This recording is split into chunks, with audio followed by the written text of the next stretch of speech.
everyone, I am Neha and welcome back to my channel. In this video we will talk about जैसे कि इससे previous video में हमने discuss किया था concept of development, growth and development and life span के कुछ parts को हमने डिस्कस कर लिया था।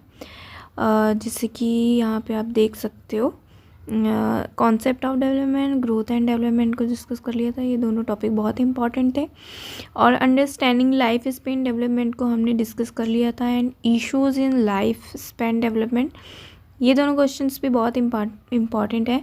इन this video we will talk about stages of human development and characteristics of life span development, क्योंकि ये दोनों टॉपिक एग्ज़ाम्स में बहुत बार आए हुए हैं। डोमेन्स ऑफ ह्यूमन डेवलपमेंट ज़्यादा नहीं आया है, लेकिन फिर भी आप इसको एक बार रीड कर लेना।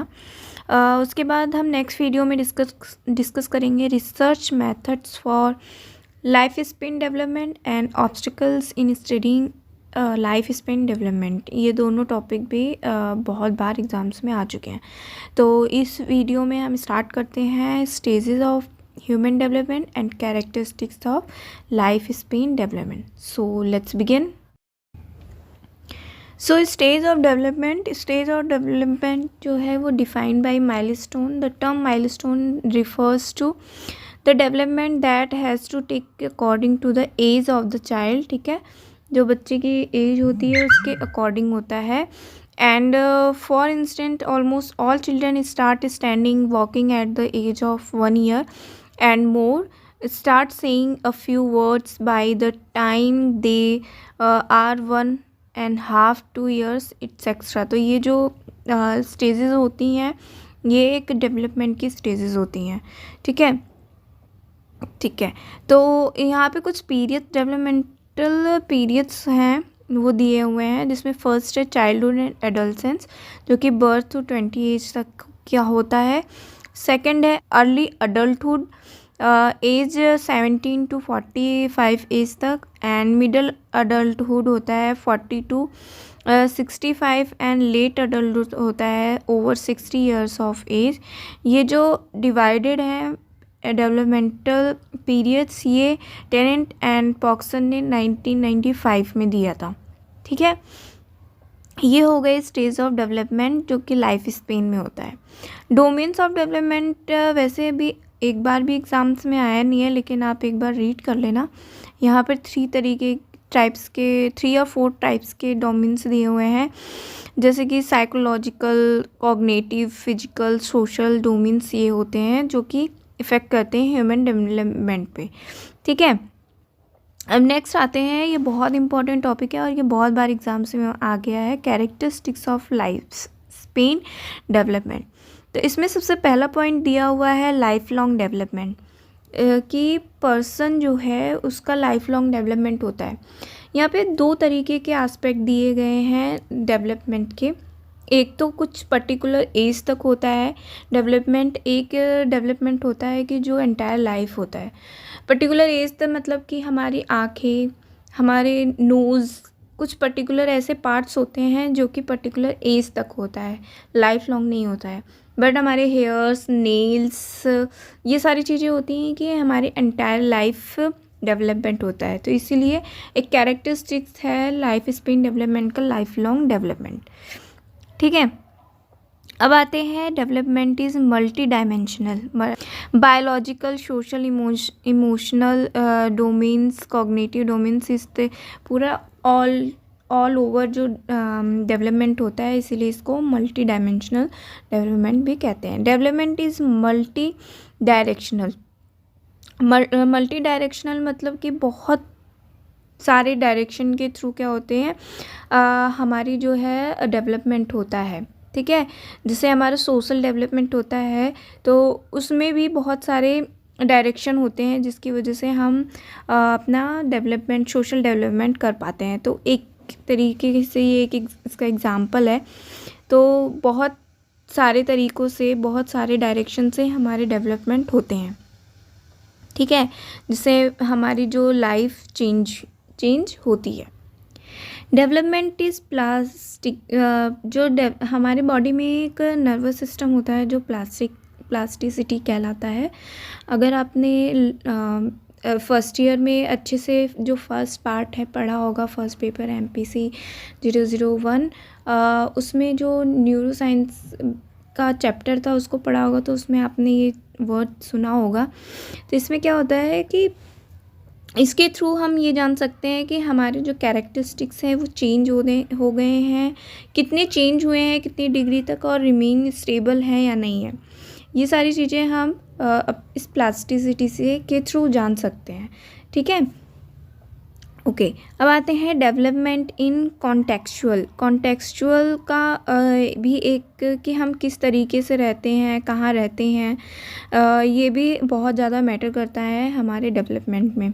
जैसे कि फॉर एग्जांपल यहाँ पे दिया हुआ है कि social and rural environment are associated with different sets of factors which have the potential to impact on development.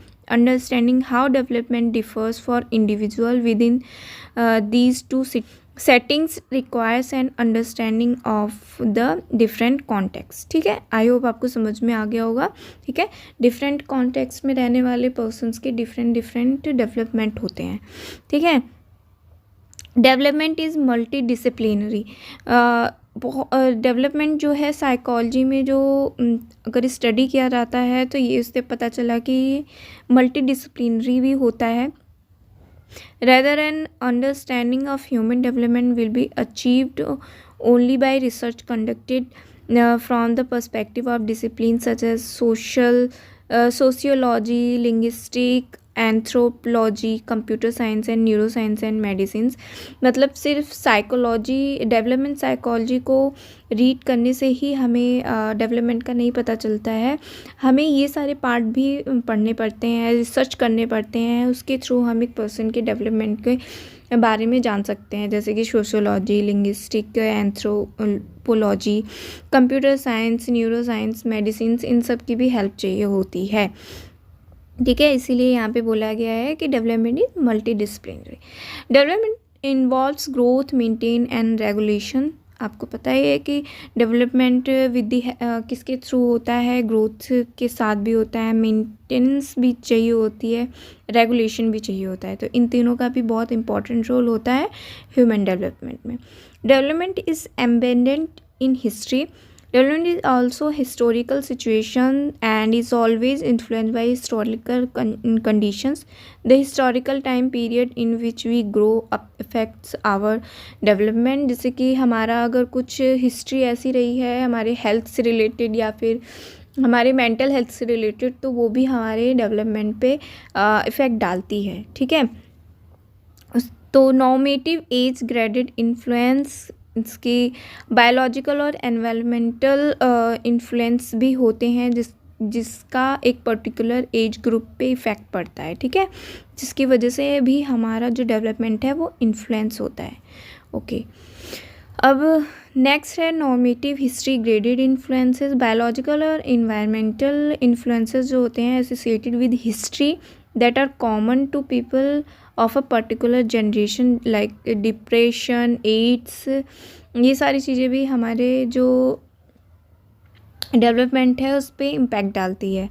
और non normative events unusually occurs that have a major impact on an individual's life. The occurrence, the pattern and sequences of these events are not applicable to the most individual. For example, death of a parents at young age, getting a serious illness, winning a lottery, ये सारी चीज़ें भी हमारी development को effect करती हैं. ठीक है, जो कि नॉर्मेटिव इवेंट्स. नॉर्मेटिव इवेंट्स हो गए जैसे डिप्रेशन हो गया.